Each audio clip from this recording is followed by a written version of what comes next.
आज सुबह जब आप उठे होंगे, शायद एक खबर आपकी स्क्रीन पर चमकी होगी। भारतीय रुपया रिकॉर्ड निचले स्तर पर। कुछ ने सोशल मीडिया पर लिखा, देश खत्म हो गया। लेकिन रुकिए, अगर सिर्फ करेंसी गिरने से देश खत्म हो जाते तो दुनिया के आधे देश कब के इतिहास बन चुके होते। तो आज के इस वीडियो में हम सिर्फ खबर नहीं सुनेंगे, हम पूरी सच्चाई समझेंगे और वीडियो के अंत तक आप खुद तय करेंगे, क्या ये राष्ट्रीय संकट है या एक वैश्विक आर्थिक खेल। एक सवाल से शुरुआत करते हैं, दुनिया में इतनी सारी करेंसी हैं तो सिर्फ डॉलर ही क्यों चलता है? इसका जवाब छुपा है इतिहास के सबसे बड़े युद्ध में। द्वितीय विश्व युद्ध, यूरोप तबाह था, एशिया संघर्ष में था, लेकिन अमेरिका तब भी खड़ा था। 1944 में ब्रेटन वुड्स अग्रीमेंट हुआ।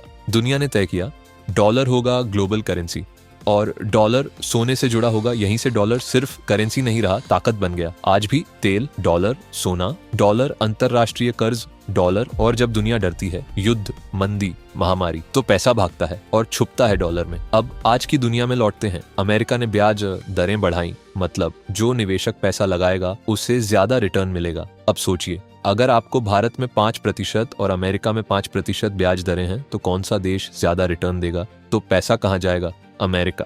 यही कारण है कि डॉलर और मजबूत होता गया, और जैसे जैसे डॉलर मजबूत हुआ बाकी करेंसी कमजोर होती चली गई। अब बात भारत की। भारत एक विकासशील देश है।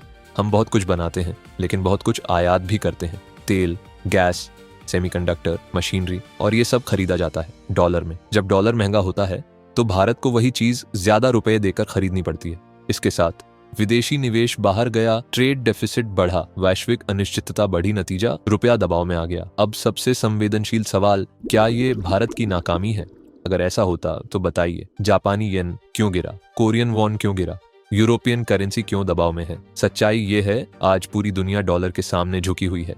हाँ, ये चेतावनी है, लेकिन ये पतन नहीं है। अब कहानी में आता है ट्विस्ट। जब रुपया गिरता है, हर कोई हारता नहीं। एक्सपोर्टर्स खुश होते हैं, आईटी कंपनियां डॉलर में कमाकर ज्यादा रुपए पाती हैं, लेकिन आम आदमी, पेट्रोल महंगा, रसोई गैस महंगी, दवाइयां महंगी, यानी फायदा ऊपर, दबाव नीचे। अब वो सवाल जो हर देश पूछ रहा है, क्या डॉलर का विकल्प है? भारत ने शुरुआत कर दी है। रूस के साथ रुपए में व्यापार, ईरान के साथ लोकल सेटलमेंट, ब्रिक्स देशों की नई चर्चा, डिजिटल करेंसी, CBDC भविष्य की झलक देती है। लेकिन ईमानदारी से, डॉलर को हटाना एक दिन का काम नहीं, ये दशकों की लड़ाई है। अब समाधान, अगर भारत को रुपया मजबूत करना है तो सिर्फ RBI नहीं, पूरी अर्थव्यवस्था को काम करना होगा। एक्सपोर्ट बढ़ाना होगा, इंपोर्ट डिपेंडेंसी घटानी होगी, मैन्युफैक्चरिंग मजबूत करनी होगी। मेक इन इंडिया को सिर्फ भाषण नहीं, प्रोडक्शन बनाना होगा। Inflation control, fiscal discipline, investor confidence, यही असली हथियार है। अब आखिरी और सबसे जरूरी बात, रुपये की कीमत देश की आत्मा नहीं होती। देश की आत्मा होती है उसका काम, उसका उत्पादन, उसके लोग। अगर भारत मजबूत रहेगा तो रुपया भी मजबूत होगा। ये गिरावट डर का कारण नहीं, समझ का मौका है, क्योंकि ये सिर्फ एक करेंसी की कहानी नहीं, ये भारत के भविष्य की कहानी है। अगर आप चाहते हैं